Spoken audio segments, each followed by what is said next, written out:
Brakes Train by McCullough. From the Fireman Brian series. One day at the Mountain Lake, Paul Gordon was about to drive the Pontopandi Flyer back to the Pontopandi railway station. A lot of passengers board the train.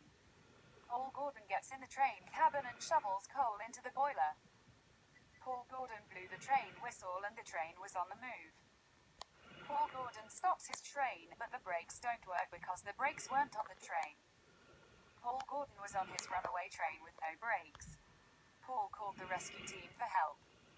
Fireman Brian arrived at the train station and John Jenkins winched him up in John Jenkins' rescue helicopter. Fireman Justin Lewis, Fireman Andrew McBradley, and Firefighter Ellie Washington are standing by in the fire truck with the long red water hoses in case something happens to the train on impact. The train was still rushing through the train tracks. The train uncouples itself.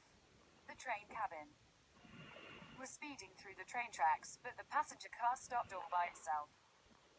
The passengers were safe, but Paul Gordon was still in danger. John Jenkins needed to get Fireman Brian in as close as he could. Fireman Brian strapped Paul into the double harness. John lifts them up in the air to safety on the ground.